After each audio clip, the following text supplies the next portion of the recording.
Hello, today I'm going to show you how to fly a Phantom 3 quadcopter. To start off, I'm going to show you a few basic things, and that's pretty much just how to charge both the battery and the remote. Now, I already have my power adapter here all plugged into the little wall outlet, and it's all set up. Basically what you do for the battery, you take this little end right here, it looks like this. And then you're going to want to plug it into this end right here. Just slides in just real nice, right like that. Now normally when the battery is plugged in, these lights right here will start flashing and indicating how much it is charged. But since our battery is already fully charged, I'm going to go ahead and disconnect it here from the wall. Press this button right here, and everything lights up. See about that? We are good to go on the battery. Now I'm going to go ahead and set that to the side here and bring over the remote. And the way to see if the remote is charged, I'm going to go ahead and hit the power button here just like the battery. And it looks like we have 3 out of 4 lights here for the charge, which is more than enough for what we're going to be accomplishing here. And to charge the remote, you go ahead and undo the port. Use the other adapter for our plug here. Plug it right in, and as you can see, the lights are lighting up right here, saying that we do have 3 out of the 4, and it'll go ahead and charge all the way to 4. Alright, now that we have everything charged up, we're going to go ahead and put the battery into the quadcopter here. This will be the quad that we're using today, and as you can see in the back here, it's got a nice big open slot for the battery. And the battery will only insert one way. As you can see, with the same little chargers that our plug for the wall had. We're going to go ahead and line them up here. The battery just slide right in. And you're going to want to make sure you listen for the click. That way you know it's nice and snug in there. Alright. This next step, I'm going to talk to you a little bit about the props. Now, the props come in 2 different colors here. We got a black one and a silver one. And the reason for that is because one spins clockwise while the other spins counterclockwise to keep the quad in balance. Now, the black one here spins clockwise. If we can zoom in right here, we can see that the things match up here, black to black. We can zoom in on this one right here, silver to silver. I can go ahead and put these 2 on here for you just so you can see. Now you want to get them nice and snug but not tight, because when you turn on the quad itself, these things are designed to be able to tighten themselves up all the way. If you get them too tight, that'll cause some problems for later. Alright, now I'm going to fast forward and go ahead and put the other 2 on for you, and I'll be right back. Now as we move on to the remote here, I'm only going to touch on the extreme basics on how this thing works. First off, for when you're flying, you always want to make sure that your antennas here are at least straight with each other and pointed as much towards the sky as entirely possible here. This part right here is where your phone or tablet will sit while you are controlling your quad. And we got the power button and the return to home button for when all else fails. If you magically lose control of your quad, this is going to be your lifeline button right here. Now, for the thumbsticks here, we got 2 of them, a left and a right one. The left one here, this one's going to control our throttle. Pushing it up, throttles it up. Pushing it down, throttles it down. Turning it to the left will rotate our quad to the left. Turning it to the right will rotate the quad to the right. And what I mean by rotate, it means, actual rotation here.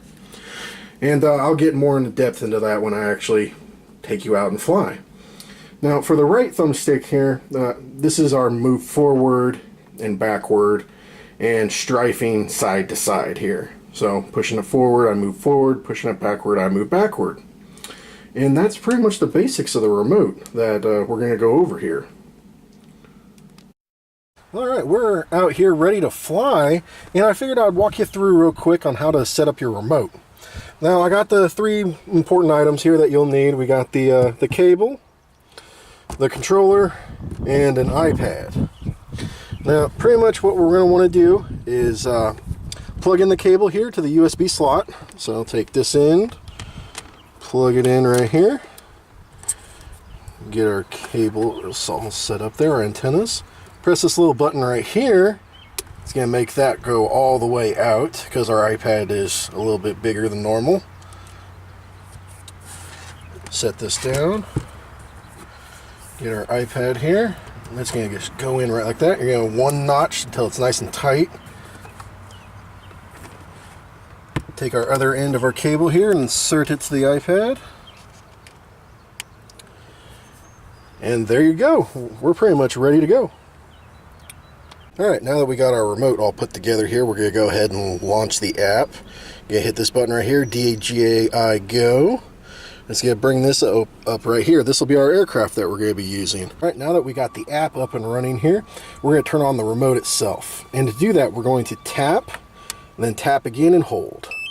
And you're going to get those beeping noise, and you'll see the lights of our battery lit up here, and that means we're good to go. Now I'm going to go ahead and turn on the quad itself here, but you always want to make sure you had the remote turned on first. That way, in case something happens, you're in full control. Now I'm going to do the same tapping motion. Tap, tap, and hold.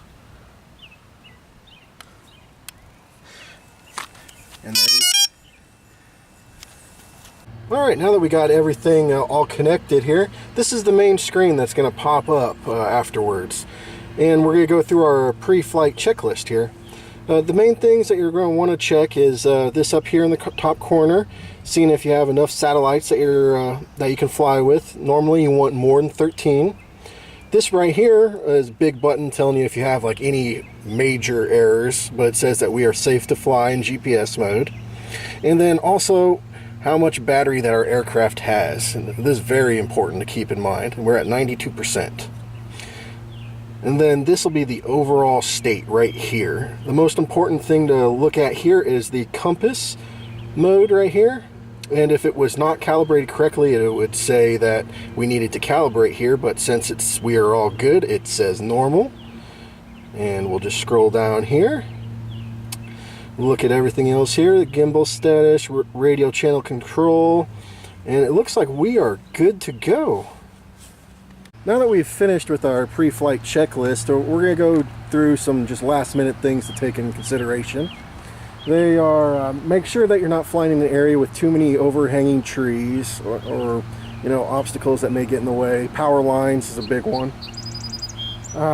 Also make sure that it's not too windy to fly in. You don't want to you know, lose your aircraft due to wind.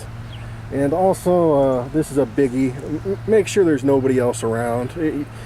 You don't want to be flying over people or around people, or have some reason where you get distracted and because of people.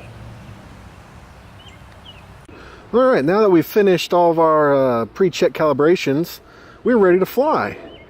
And right now, pretty much in order to turn on the engines, what you're going to do is you're going to pull back on the thumbsticks and point them in towards each other. So that's back and in. Quad's all powered up now, and we're going to go ahead and just take off real nice and easy.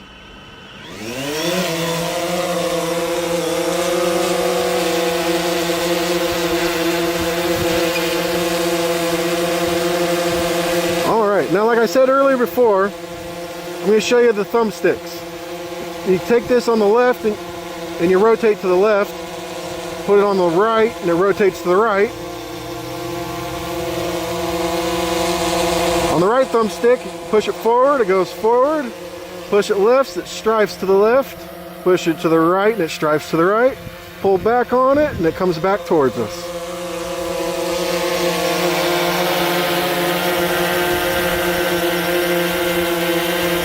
Alright, pretty much to land, all you're going to want to do is you're going to want to pull down on the stick slowly. Slowly as we get close to the ground.